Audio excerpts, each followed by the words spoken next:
Today I'm tasting a red wine from Austria. So I have from Weingut Brundlmayer their 2015 Sankt Laurent, and this is labelled as a Niederosterreich wine. Brundlmayer arguably are among the top handful of Austria's wine producers. The majority of the wines they make are Riesling and Grüner Veltliner. They have some fantastic sites. They've got a site on Heiligenstein, and they have vineyards on the Riesling Lamm. So two really excellent sites there. But actually about 30% of their production is red wine. They're located in Langenlois, which for white wines is the DAC Kamptal, but for the red wines they're therefore only entitled to use the designation Niederosterreich because they don't fall under the DAC regulations. As a variety, St Laurent is akin to Pinot Noir. People believe it is probably genetically descended from Pinot Noir, but has mutated to its own unique characteristics and is a separate variety now. Personally, I always find it's a little more angular than Pinot Noir. It has quite precise acidity, and its tannins just have that little bit more structure and sort of correctness, as it were. It doesn't have particularly deep colour, but it can be lovely and aromatic. So you can see its evolution from Pinot Noir. My understanding, and I could be wrong here, but looking at the 2020 vintage notes, and they don't make this wine every year, but looking back to 2020, which is the most recent production of this, the fruit that Brundlmayer have for Sankt Laurent comes from a vineyard called the Langenlois Kieferberg, and the Kieferberg is it's on a hill just to the north of Langenlois. It's at about 310 to 340 metres above sea level. It has a southerly to southeastern exposure. Its soils are a mixture of clay, limestone and gravel over a mica schist bedrock with brown loess topsoils. So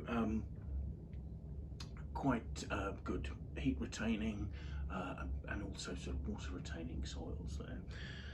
The Kieferberg is entitled to use the designation Erste It's a recognised first growth vineyard in Austria's classification system. However, it can only do that for DAC wines. So the Grüner Veltliner that grows there can use the Erste designation, whereas my belief is that the St Laurent is not allowed to do that. In terms of the winemaking here, you have a use of oak that is designed to soften the tannins a little and just round them out. So this ferments in oak barriques, small oak barriques, and then is put into 300 litre second and third year oak casks made from local oak to age. I don't know how long it stays in there, but that would sort of soften through slow oxidation through that tiny amount of oxygen that comes in through between the staves and the barrel, and that will help just smooth out the wine a little. So let's have a look at it and see what we make of it, shall we? In terms of the colour, the pigmentation seems nice and dark. In terms of its depth, I can see through the wine really quite easily, so it's certainly not opaque. As I swirl it, the wine is very free-flowing. There are some tears clinging to the glass, but they're not substantial. The wine is only 12.5% alcohol. So I've got this in a nice big glass here to try and let it express its aromas freely. So let's see what they're like. There certainly is a very lifted nose here. It's a rich, slightly almost cooked plum, maybe with some toasty aspects, a well integrated oak. almost to a sort of a slightly meaty note as well. There may be slight developed sort of forest floor and mushroom notes coming through as well. It's 2015, it has reasonable age. So let's have a taste.